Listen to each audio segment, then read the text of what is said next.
त्यामुळे दुष्काळाची छाया आणखीन गडद झाली आहे। यावेळी शेतकऱ्यांची पेरणीची घाई त्यांनी करू नये असा तज्ञांनी सल्ला दिलेला आहे। पेक्षा कमी पाऊस होणार आहे। 10% कमी पाऊस म्हणजे दुष्काळाला निमंत्रणच। 2015 नंतर म्हणजे 10 वर्षांनंतर कमी पावसाची स्थिती यावर्षी येण्याची चिन्ह आहेत। त्यातही महाराष्ट्रातील मध्य महाराष्ट्र, पश्चिम महाराष्ट्र, मराठवाडा आणि विदर्भ या भागामध्ये पावसाचं प्रमाण सामान्य स्थितीपेक्षा कमी राहण्याचा अंदाज व्यक्त करण्यात आलाय। त्यामुळे खरीप हंगाम, पाणी टंचाई आणि ग्रामीण अर्थव्यवस्थेवर मोठा परिणाम होण्याची शक्यता आहे। सुपर एल निनोची तीव्रता वाढली, महाराष्ट्रामध्ये दुष्काळ फिक्स, शेतकऱ्यांनो सावधान। या तारखेआधी पेरणी कराल तर होईल प्रचंड नुकसान।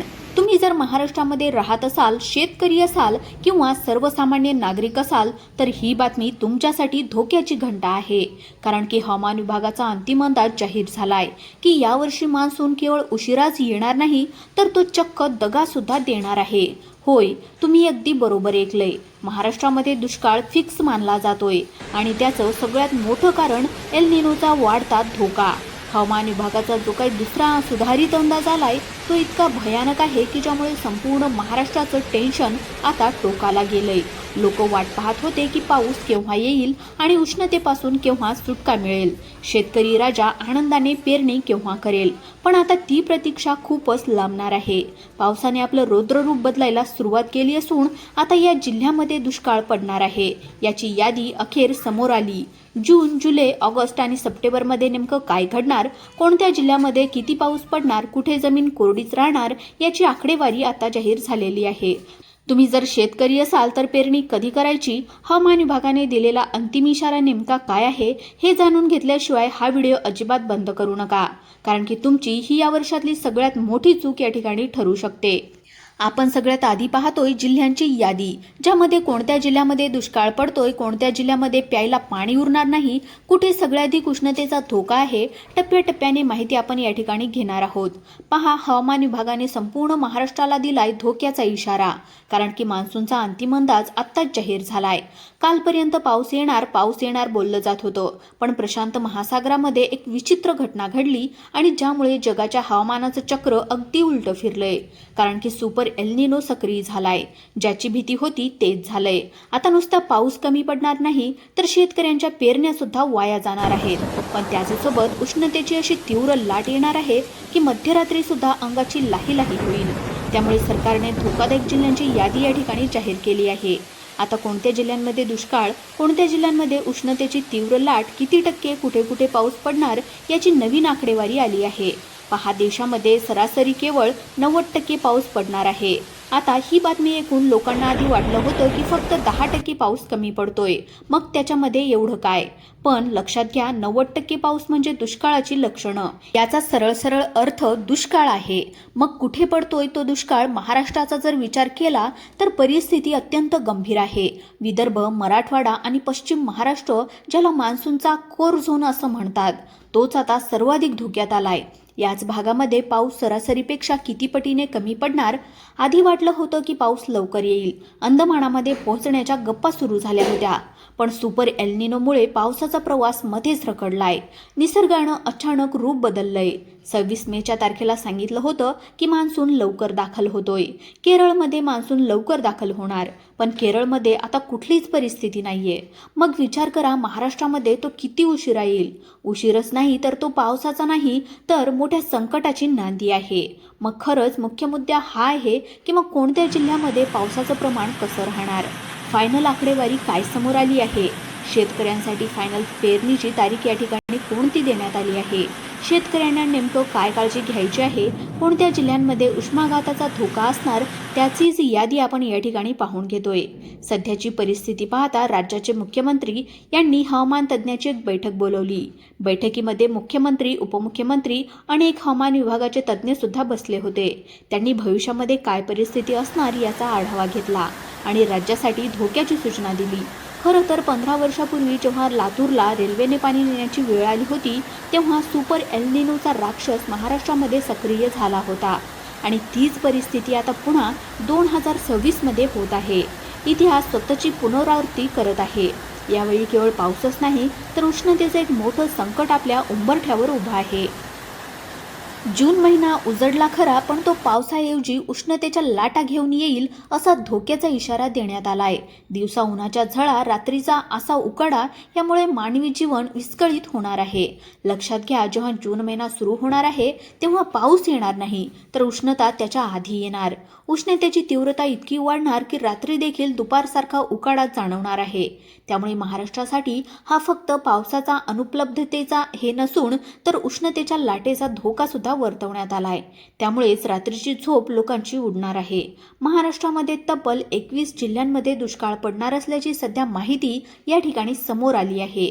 आता हे 21 जिल्हे रेड झोनमध्ये टाकण्यात आले आहेत, जिथे 0 किंवा नगण्य पाऊस असेल. अशा वेळी सरकारने आत्तापासूनच चारा, छावण्या आणि पाणी पुरवठ्याचं नियोजन करायला सुरुवात केली आहे. जर आभाळातूनच पाणी पडलं नाही तर धरणं कशी काय भरणार, आणि धरणंच रिकामी राहिली तर आपली जनावरं कशी जगणार, हा प्रश्न आता प्रत्येकाच्या मनामध्ये घर करून बसलाय. मग तुमच्या जिल्ह्यामध्ये पावसाचा खंड किती दिवस असेल? उष्णतेचा पारा 47 अंशाच्या पार कधी जाणार? महाराष्ट्रामध्ये कोणत्या भागामध्ये पाणी कपातीचे आदेश दिलेले आहेत? चला जाणून घेऊयात सर्व संपूर्ण सविस्तर अशी माहिती. हवामान विभागाच्या 7 मॉडेलचा अभ्यास केला असता 7वं मॉडेल महाराष्ट्रासाठी अत्यंत भीतीदायक आहे. ज्या मॉडेलनुसार मान्सूनच्या सुरुवातीला म्हणजे जूनच्या पहिल्या 15 पाऊस अतिशय कमी दिसेल, पण तो केवळ एक अभ्यास असेल. खरा धोका तर जुलै, ऑगस्ट आणि सप्टेंबरमध्ये झाडलाय. या 3 मुख्य महिन्यामध्ये पावसाचं प्रमाण अत्यंत कमी असणार आहे. सलग आणि सर्व दूर पडणारा पाऊस हा फक्त स्वप्नच ठरणार. केवळ तुरळक ठिकाणीच मध्यम पाऊस पडेल, पण जो धुवाधार पाऊस आहे, जो धरणं भरतो किंवा पिकांना जीवदान देतो, तो पाऊस यावर्षी गायब असणार. यामुळे शेतीचं गणित पूर्णपणे कोलमडणार आहे. पेरणीची घाई करणाऱ्या शेतकऱ्यांसाठी सर्वात महत्त्वाची धोक्याची सूचना. अनेक शेतकरी पहिल्या सरीपासूनच पेरणीची घाई करतील, पण यावर्षी तसं करणं म्हणजे आत्मघात ठरणार. कारण पहिल्या पावसानंतर मोठा खंड पडणार आहे आणि त्यामध्ये तुमचं महागडं बियाणं, खत बियाणं सगळं काही मातीमोल होऊ शकते. हवामान विभागाने हात जोडून विनंती केली आहे की जोपर्यंत जमिनीमध्ये पुरेसा ओलावा मोजला जात नाही तोपर्यंत पेरणी करू नका. मग पेरणीची तारीख काय आहे? कोणत्या तारखेनंतर शेतामध्ये शेतकऱ्यांनी पाऊल टाकायचंय? नेमका किती पाऊस पडल्यावर बियाणं टाकायचं आहे? पहा महत्त्वाचा आकडा. आता सगळ्यात महत्त्वाचा प्रश्न, पेरणी कधी करायची? हवामान खात्याने 15 ते 25 जून या दरम्यानची वेळ अंदाजीमध्ये केलेली होती, पण आता परिस्थिती बदलू लागली आहे. पण एक रूल लक्षात ठेवा, आता जर पाऊस त्या ठिकाणी सुरू झाला, आता खरं तर विदर्भ त्याचबरोबर पश्चिम महाराष्ट्र आणि मराठवाडा यांच्यामध्ये पावसाचं प्रमाण अतिशय कमी राहण्याचा धोका त्याच्यामध्ये वर्तवला गेला आहे. मग आता जर त्याचं प्रमाण, जर पाऊस कमी झाला तर तो पाऊस जर कमी झाला तर तुमच्याकडे तुम्ही परिस्थिती पाहून त्या ठिकाणी निर्णय घ्यायचा आहे. मग कशा पद्धतीने निर्णय घ्यायचा आहे? जर तुमच्या शेतामध्ये पाऊस पडला आणि पाऊस पडल्याच्या नंतर तुम्ही काय करायचंय तर शेतामध्ये कुठेतरी खड्डा करून घ्यायचा आहे. त्या खड्ड्यामध्ये तुम्ही मोजपट्टी घ्यायची आहे आणि त्या पट्टीने तुम्हाला मोजायचं आहे. आता काय मोजायचं तर ओल मोजायची आहे. ओल म्हणजेच काय की साधारणपणे पाणी किती फूट खाली गेलंय, ओलावा किती फूट खाली गेलाय हे तुम्हाला स्पष्टपणे मोजायचं आहे. मग त्यासाठी तुम्ही खड्डा खोदा.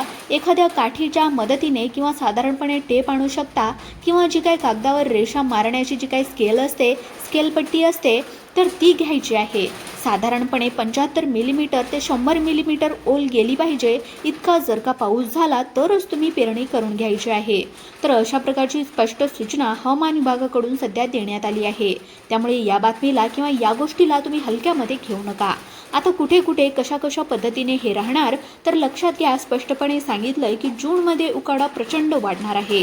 ब्रह्मपूर, चंद्रपूर त्याचबरोबर अकोला या शहरामध्ये मोठ्या प्रमाणावर त्या ठिकाणी उष्णता वाढणार आहे. या कठीण काळामध्ये नागरिकांनी सावध राहण्याची गरज आहे. 12 ते 4 या वेळामध्ये शेतात किंवा उन्हामध्ये जाणं टाळायचं आहे. डोक्याला रुमाल बांधा, जास्तीत जास्त पाणी प्या, आहार हलका घ्या. शेतकऱ्यांनी आपल्या जनावरांच्या चाऱ्यांचं, पाण्याचं नियोजन आत्ताच करून ठेवा. पावसाच्या भरोश्यावर न राहता उपलब्ध पाण्याच्या काटकसरीने वापर करा. प्रशासनाने सुद्धा पाणी टंचाईच्या भागामध्ये टँकरची उपलब्धता या ठिकाणी करून दिलेली आहे. प्रशासनाने सुद्धा आता पाऊल या ठिकाणी उचललेलं आहे. आता तुम्ही तुमची काळजी घेण्याची गरज आहे. जून जुलैमध्ये पाऊस थोडाफार साधारणपणे राहू शकतो, पण ऑगस्ट सप्टेंबरमध्ये एल निनोचा धोका वाढण्याची जास्त शक्यता आहे. त्यामुळे ऑगस्ट सप्टेंबरमध्ये हा उत्तरार्ध खूपच धोकादायक ठरणार आहे. तर तर तुमच्या मते हा अंदाज तुमच्या कशा पद्धतीने असू शकतो, तुमच्या भागामध्ये सध्या काय परिस्थिती आहे, नक्की कमेंट करून कळवा. चॅनलला जर नवीन आले असाल, पहिल्यांदा